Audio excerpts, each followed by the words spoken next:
এরে বান্দা কি হয়ে গেল তো, আমার দাম বুঝি তোর কাছে ওই ছোট্ট বাচ্চাটার চেয়েও কমে গেল না।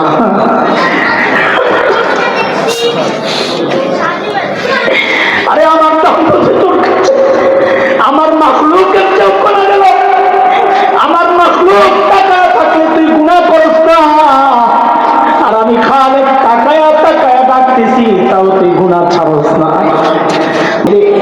শুধু এই অবস্থা না, যে কোনো গুনাহ থেকে বাঁচতে চাইলে আমাদের বড়রা কোরআন হাদিস থেকে আমাদের জন্য কিছু তরিকা দিচ্ছে, তরিকা, পথ পদ্ধতি, পরামর্শ, যে এইভাবে নিজের জীবনকে সাজাও। আশা করা যায় গুনাহ থেকে বাঁচা তোমার জন্য সহজ হয়ে যাবে। কখনো কখনো এমনও হয় যে গুনাহ করাটাই কঠিন হয়ে যাবে ইনশাআল্লাহ। আমি এমন একটা পদ্ধতি বড়দের শেখানো আপনাদের সামনে পেশ করতেছি, ট্রাই করে দেখে, প্র্যাকটিস করে, চর্চা করে। আমরা আশাবাদী ইনশাআল্লাহ। এখন তো গুনাহ ছাড়া কষ্ট, আমরা আশাবাদী ইনশাআল্লাহ তখন গুনাহ করা কষ্ট হবে ইনশাআল্লাহ। এর জন্য আমার সাথে কিছু কথার জবাব দেন আপনারা। আচ্ছা বলেন তো, আমরা যখন গুনার দিকে আগাই বা গুনায় জড়াই, দুনিয়ার কেউ না জানলেও, কেউ না দেখলেও একজন জানেন, দেখেন, তিনি কে? জবাব তো এটা দিবেন আমি জানি, মাশাআল্লাহ। আবার বলেন, তিনি কে? মাশাআল্লাহ, জবাব তো সঠিক। কিন্তু আমরা এই জায়গায় আল্লাহ বলবো না, জবাবে আল্লাহ বলবো না। কি বলবো? এই প্রসঙ্গে কোরআনুল কারীমের যে প্রমাণটা আমি আনতে চাই, আয়াত, ওই আয়াত আল্লাহ নিজের যে পরিচয়টা দিচ্ছেন আমরা ওইটা বলবো। সেটা হচ্ছে রব্বে কারীম। বলেন সবাই, বলেন, আবার বলেন। অনেকের জন্য কথাগুলো, শব্দগুলো নতুন, এই জন্য বারবার বলে একটু ইজি হবে। বলেন, আবার বলেন। আমি আবার জিজ্ঞেস করি, আমরা যখন গুনায় জড়াই বা গুনার দিকে আগাই, দুনিয়ার কেউ না জানলেও, কেউ না দেখলেও একজন জানেন। দেখেন আমার আঙ্গুলের দিকে তাকায়, একজন জানেন, দেখেন। কটা উঠেছি? মানে দুই কাজ, জানেন, দেখেন, তিনি কি? এই দুইয়ের সাথে আরেকটা যুক্ত করবেন, এবং তিনি পেছন থেকে ডাকেন। কটা হইল? বলেন আবার, জানেন, দেখেন, ডাকেন। বলে জানেন, দেখেন, ডাকেন। কি বলে ডাকেন সেটাই আল্লাহ কোরআনে বলেছে। আম্মা পারা, শেষ পারা, এর 5 নম্বর সূরা, সূরাতুল ইনফিতার, 6, 7, 8 এই আয়াতগুলো পড়বে। অপরাধী গুনাহগার বান্দারে আল্লাহ কি বলে ডাকেন আল্লাহ নিজেই বলতেছে, ইয়া আইয়ুহাল ইনসান মা গররাকা বিরাব্বিকাল কারীম।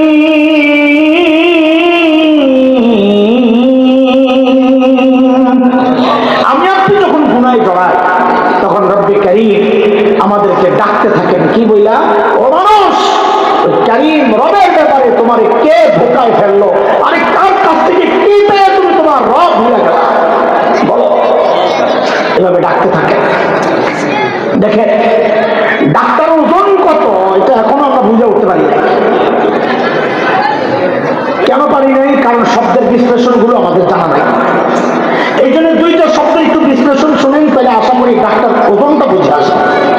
ওই শব্দ দুইটা কি? ওই যে রব্বে কারীম। বলেন কি? দুইটা শব্দ, কারীম, রব। বলেন কারীম। আরবিতে কারীম কাকে বলে? কারীম বলে ওই দাতাকে যিনি না চাইতেই দেয়।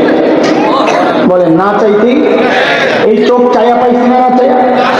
কানটা, জবান, হাত পা, একবারে বলে ফেলেন আমার শরীরের কোন অঙ্গটা আমি চাইয়া পাইছি? কিছুই না। না চাইতে যিনি সব দিয়েছেন তাকে বলে কারীম। কি বলে? কারীম। কি বলে? আচ্ছা, যখন দিছে তখন এই চোখের যে সাইজ ছিল এখন কি ওই সাইজ না বড় হয়েছে? হাত, সমস্ত অঙ্গ প্রত্যঙ্গ, এই যে বাড়াইছেন, পালছেন, লালন পালন করছেন যিনি, ওই মহান সত্তাকে বলে রব। কি বলে? দুইটা মিলে কি হলো? রব্বে কারীম। অর্থ বুঝলেন, ভিতরটা এখনো উপলব্ধি করার মতো অবস্থা আপনাদের তৈরি হয় নাই। এর জন্য একটা উদাহরণ শুনে তাহলে এটা আরো ভালো করে বুঝে আসবে। আপনারা জবাব দেন আমাকে, মানুষের মধ্যে, নবীজি ছাড়া, নবীজিও মানুষ, মানুষের মধ্যে আমাদেরকে সবচাইতে বেশি ভালোবাসেন যে মানুষটা, তিনি কে? যেরকম আবার বলেন না। আরে এমন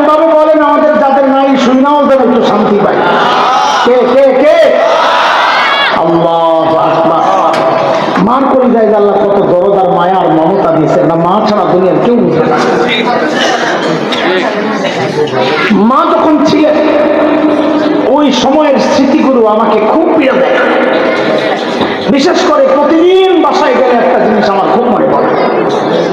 মাহফিল শেষে যখন বাসায় যেতাম, মা যখন জীবিত ছিলেন,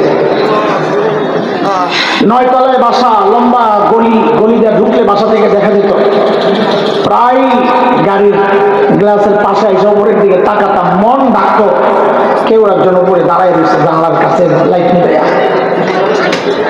চাবি ছিল নিজের কাছে, দরজার তালা খুলে ঢুকতাম, দিকে কি দেখতাম, বাচ্চারা ঘুমাইতেছে, বউ ঘুমাইতেছে। ঘুমাবে, ঘুমের টাইম ঘুমাবে, এটা তো অপরাধ না?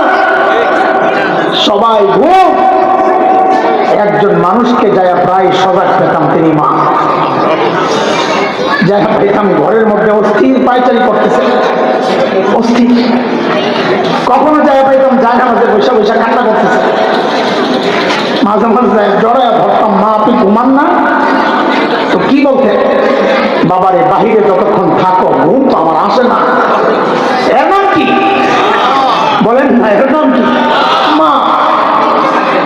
আরে দুনিয়া একমাত্র মানুষ ঘরে খাবার যা আছে, কোন মা যদি মনে করেন এখান থেকে আমি যদি একটু খাই তো বাচ্চারা পেট পুড়ে খেতে পারবে না। দুনিয়ার সব মা এই জায়গায় এসে কি করবেন জানেন? একটা অভিনয় করবে, এই আম্মুর বমি বমি লাগতেছে, আম্মু খাবো না, বাবা তোমরা খায় না। অথচ ক্ষুদায় পেটটা জ্বলতেছে, এই ক্ষুদা নিয়ে সারা রাত কাটাচ্ছে। সন্তানের মুখের দিকে তাকায় সারা জীবন এই স্যাক্রিফাইস যে মানুষটা করেছেন তিনি কি? আরে এজন্যই তো ওলামারা মার বাবার কিছু মাসআলা আলাদা করছে। যেমন একটা মাসআলা তো এমন, কোন সন্তান যদি বাবা মার আগে মৃত্যুবরণ করে, সন্তান আগে মারা গেছে, তো মাসআলা হলো বাবা তো সন্তানের লাশের পেছনে পেছনে যেতে পারে, বাবা সন্তানের কবরেও নামতে পারে। কেন? বাবার কলিজায় কি মায়া দয়া নাই? আছে। বাবাও চিৎকার করে করে কান্না করবে, কিন্তু বাবাকে আল্লাহ ওই শক্তি, সামর্থ্য, মনোবল দিয়েছে, বাবা সন্তানকে দাফন করে কান্না করতে করতেই উপরে উঠতে পারবে। কিন্তু কোন মায়ের জন্য সন্তানের লাশের পেছনে যাওয়া চলবে না, কোন মায়ের জন্য সন্তানের কবরে নামা চলবে না। কেন?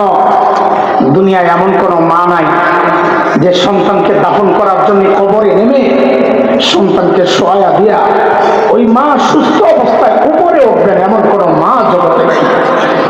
সন্তানকে সহায়া নিজেও লাশে শুয়ে পড়ে। এর ভাই একটা কথা জিজ্ঞেস করি, একটু বুঝে শুনে জবাব দেয়। এই যে মার কলিজায় এত দরদ, এত মমতা, এত ভালোবাসা, এত টান, হায় কারণটা কি বলেন তো? মা আমার 2 চোখের 1 চোখ বানাইছেন সেই জন্য, মা আমার 2 হাতের 1 হাত বানাইছেন সেই জন্য, মা আমার 2 পায়ের 1 পা বানাইছেন ওই জন্য। তো একবারে বলে ফেলেন, মা আমার শরীরের কোন অঙ্গটা বানাইছে? বলেন বলেন, কি বানাইছে? কিছুই বানান নাই না, কিছুই বানান নাই। শুধু কিছুদিন পেটের মধ্যে ভাড়াটিয়ার মতো আমাকে জায়গা দিচ্ছে, হওয়ার পর লালন পালন করছে। মা আমার শরীরের কিচ্ছু বানান নাই, মা আমার শরীরের কিচ্ছু বানান নাই, তারপরেও মার কলিজায় এত মায়া। তাইলে যে আল্লাহ আমার চোখ বানাইছেন ওই আল্লাহর কত মায়া, যে আল্লাহ আমার হাত পাও বানাইছেন ওই আল্লাহর কত মায়া, যে আল্লাহ এত এত নিয়ামত দিয়া বাঁচায় রাখছেন ওই আল্লাহর কত মায়া। আরে জালিম, তুমি বুঝো না কত মায়া। আমি আর তুমি যখন দরজা জানালা বন্ধ করে গুনাহ করি, ভিতরে গুনাহ চলছে, আমার মালিকের কত মায়া। ওই গুনাহ অবস্থায়ও দরজার নিচে দিয়া বাতাস আর অক্সিজেন পাঠাইয়া দিচ্ছেন যেন আমি মরে না যাই। এরে ভাই, আমার বন্ধু, দোস্ত, আমি আর আপনি যখন গুনাহে জড়াই তখন আমার রব ওই মায়ার কথাগুলো মনে করিয়ে দিয়ে দিয়ে ডাকতে থাকেন। এই বলে, ইয়া আইয়ুহাল ইনসান মা গররাকা বিরাব্বিকাল কারীম।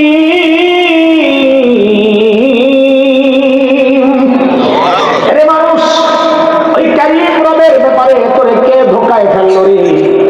আরে যে চোখটা দিয়া তুই সিনেমা দেখতেছস, ওই চোখ কিন্তু তোর এই নায়ক নায়িকা দেয় নাই, আমি কারিম দিছি, না চাইতে দিছি। যেই কান দিয়া গান শুনতেছ ওই কান কিন্তু তোর গায়ক নায়িকা দেয় নাই, আমি কারিম দিছি, না চাইতে দিছি। যেই হাত দিয়া ধরতেছ ওই হাতটা আমার, যেই পাও দিয়া চলতেছ ওই পাওটাও আমার, যেই জমিনের ধারে ওই জমিনটাও আমার। আমার নিয়ামত দিয়া আমার বিরুদ্ধে তুই কাম করছিস কেন রে বান্দা? মা গররাকা বিরব্বিকাল কারীম, কে রে তোরে ধোকায় ফেললো? আরে কার কাছ থেকে কি পাইয়া তুই আমারে ভুলে গেলি? আমাদের বড়রা বলে খেয়াল করে দেখো না, এই ডাকের নিচে ভিতরে যেন আরেকটা ডাক আছে। আল্লাহ যেন বলছেন, এই বান্দা তোর ছোট্ট বাচ্চারা তাকায় থাকলে তুই গুনাহ করস না, তোর লজ্জা লাগে? তোর মুরব্বী তাকায় থাকলে তুই গুনাহ করস না, তোর লজ্জা লাগে? তোর ওস্তাদ তোর শেখ তাকায় থাকলে তুই গুনাহ করস না, তোর লজ্জা লাগে? আর আমি কারীম, আমি তাকায় তাকায় করে ডাকতেছি, তাও তুই গুনাহ ছাড়স না। এরে বান্দা কি হয়ে গেল তো? আমার দাম বুঝি তোর কাছে ওই ছোট্ট বাচ্চাটার চেয়েও কমে গেল না?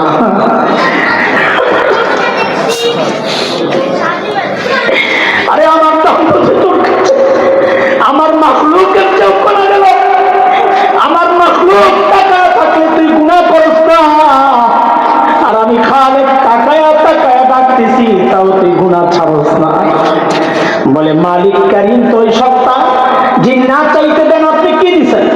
তো আল্লাহ যেন পরের আয়াতে জবাব দিচ্ছেন, আরে জালিম কি দিছি তুই তোর চেহারার দিকে তাকায় দেখ।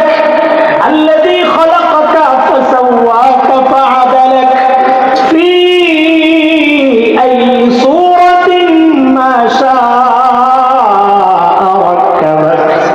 আরে জালিম তোর মতো সুন্দর করে আমি কাউরে বানাই নাই। দেখ কি সুন্দর করে চোখ লাগাইয়া দিচ্ছে, আর দেখ ওই চোখের মধ্যে ঝাড়ুও লাগাইয়া দিচ্ছে। আমি জানি ময়লা পড়বে, ময়লা পড়ার সাথে সাথে কুদরতি ভাবে পানি বাইর করে ওই ঝাড়ু দিয়ে আমি পরিষ্কার করে দেই। আরে জালিম তুই যখন ঘুমায়া যাস ওই চোখগুলা অনিরাপদ হয়ে যায়, আমি আল্লাহ আমার কুদরত দিয়া উপরে একটা শাটার লাগাইয়া দিয়ে ঢাকনা লাগাইয়া তোর ওই চোখটারে নিরাপদ বানাইয়া দেই। আর তুই জালিম কি করস? চোখটা খোলার সাথে সাথে মোবাইলটা লইয়া তুই ওই চোখ দিয়াই গুনাহ শুরু করস। মা গররাকা বিরব্বিকাল কারীম, কে তোরে ধোকায় ফেললো বল? কার কাছ থেকে কি পাইয়া তুই আমারে ভুলে গেলি? ভাই আমার রব আমাদের প্রত্যেকটা গুনার পেছনে এইভাবে আমাকে ডাকতে থাকেন। কেউ যদি এই অনুভূতিটা দিল আর দিমাগে বসাইতে পারে, হাত বাড়াইতে গেলে তার হাত আটকায়া যাবে। যেই হাত দিয়া গুনার দিকে হাত চলতেছে ওই হাতের মালিক তো আমার ডাকতেছে। চোখ আটকায়া যাবে, যে চোখ দিয়া গুনাহ করতেছি ওই চোখের মালিক আমাকে ডাকতেছে।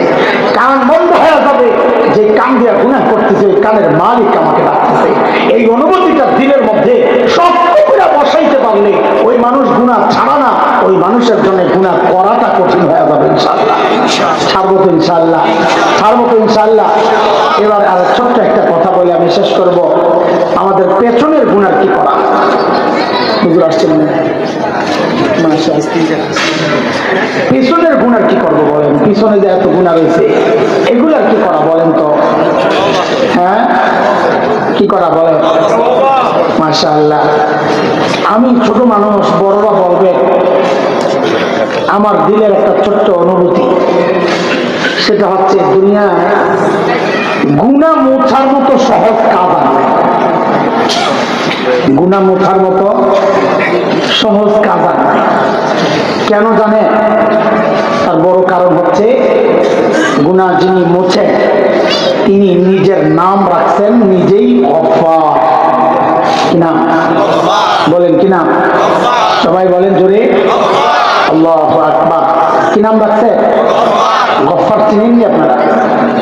গফফার চিনে? বলেন চিনে? জোরে কোন না, আল্লাহু আকবার বলেন না, আরো জোরে বলেন না, আল্লাহু আকবার।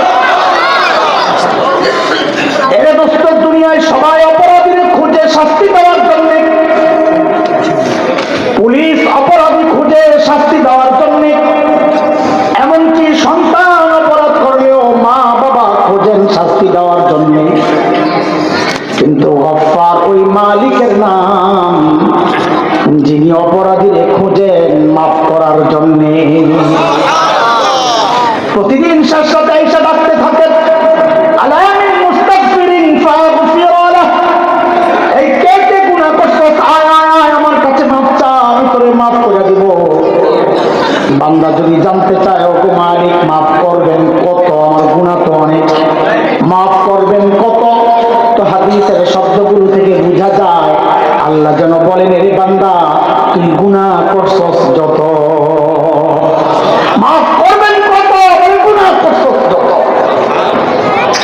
মালিক থাকতে গুনাহ নিয়ে ঘুমাইতে দেওয়ার মতো বোকামি আর কিছু আছে বলেন? আমরা এই বোকামি করবো না মুছবো? বলেন, গুনাহ মুছবো না বোকামি করবো? হ্যাঁ, তা আমাদের আজকের শেষ প্রতিজ্ঞা, অতীতের গুনাহ রাখবো না। বলেন ইনশাআল্লাহ।